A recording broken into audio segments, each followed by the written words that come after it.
Hello, amazing people. My name is Chanami, and once again, you're welcome to my channel. In today's video, I'll be teaching you how to make a bubble skirt or a balloon skirt, whichever way you choose to call it. Now, there are different types of bubble skirts and different methods with which we use to achieve them. But what I'll be teaching you today is how to achieve the one you see right there on the screen. And before we get started, I'd like you to like, share, and subscribe to my channel. Turn on your notification button so you get notified each time I post a new video. But for this video, let's get started. What I'll be making right now is a mini bubble skirt, but I'll be using my actual body measurements to explain the process for better understanding and clarity. My waist is 34 inches and then my skirt length is 20 inches long. So go ahead and fold your fabric into four, like you're going to cut a 360 degrees flare. Now I'll be cutting on this pattern paper first, and then I'll trace it out on the main fabric. So you can see right there, I'm trying to fold the pattern into four to give me a 360 degrees flare. So once I'm done folding it properly, I'll go ahead and impute my measurements. Starting with the length, my skirt length is 20 inches long. So go ahead and mark 24 inches on your fabric. 3 inches is your folding in allowance. Then, so for the remaining 1 inch, half inch is for joining your skirt to your band, and then the other half inch is for the gather as you make under. So go ahead and connect your flare like so, and then you go ahead and cut it out. Now after that is done, we'll move ahead to the waist circumference. Now after cutting out your waist circumference, you should have your exact waist measurement. Now when I'm cutting on my fabric, I will have 8.5 inches around the circumference like I'm marking. You see, for this beanie tutorial I have 3.5 inches, but for my size I'll have 8.5 inches. So what you want to do now is you are going to have 8.5 inches times 4. It will give me 34. Now I'm going to go ahead and cut out 3 of these pattern to make my bubble skirt. So I'll be doing 34 times 3, and it's going to give me about 102 inches. So after cutting the 3 flares together and then I join it side by side, I should have 102 inches long around my waist circumference, or around my waist area that I will be gathering. I hope that is clear.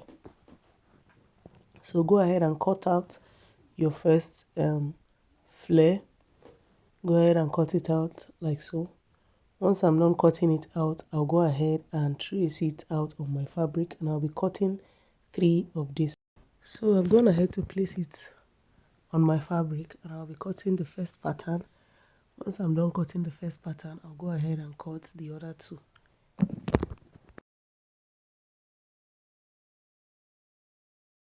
So right now I have 3 flares, and then I'm going to go ahead and open up the sides like so.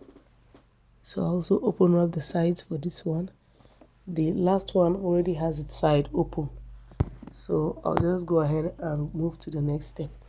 The next step in this tutorial is to go ahead and cut my band. My band is going to be 2 inches high.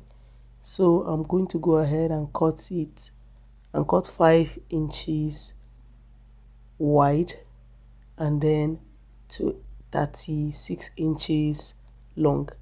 36 inches long because this particular skirt has a zipper. It has a zipper. It does not have an elastic band. But if you're going to be making use of elastic band, go ahead and cut your band at your hip measurement plus extra 6 inches, and make sure you gather your flare to your hip measurement plus extra 6 inches. But for mine, I'll be making use of a zipper.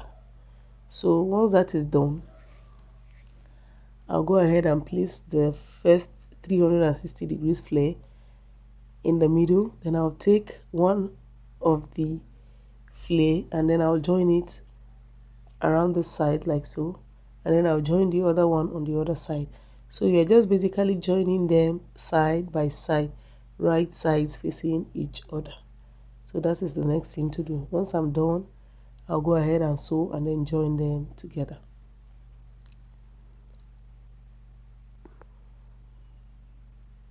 So at this point, I'm done joining them together. You can see it's now very long. It's very long. So once that is done, I'll go ahead and gather my waist circumference. Now, if you are going to be using an elastic band, please make sure you gather these parts to make up your hip measurement plus extra 6 inches. But mine, I just gathered it to give me 36 inches because my waist measurement is 34 inches and then 2 inches is for my zipper allowance. So once I'm done gathering it, this is what it looks like. I'll go ahead and gather the down part of my flare. Now, it's just a repeated process. You gather it just the way you gather the waist part of the skirt. So you gather under it like so. So I'll show you the result and what it looks like. So after gathering, this is what I have.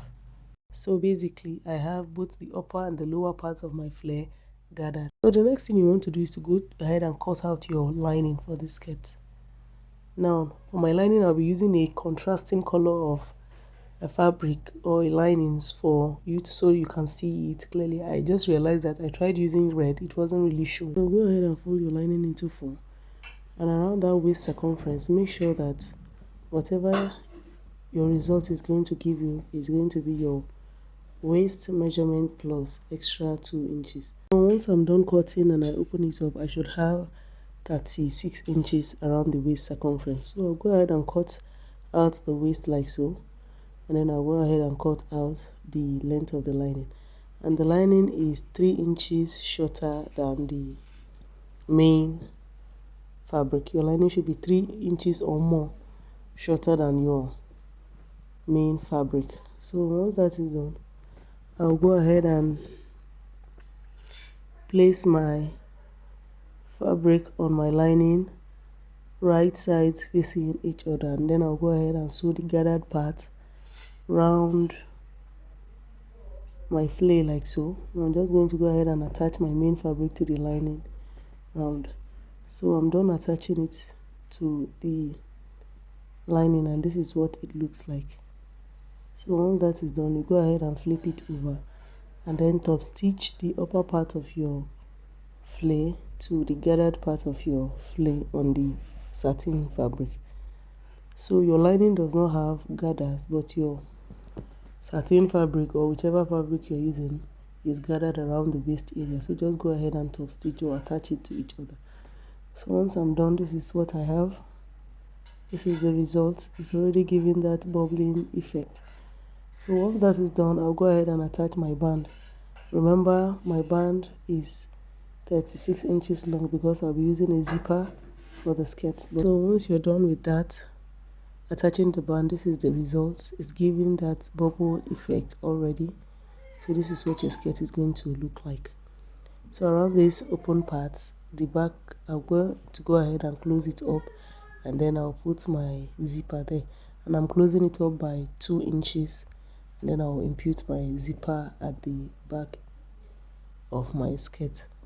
So once that is done, you've come to the end of this tutorial.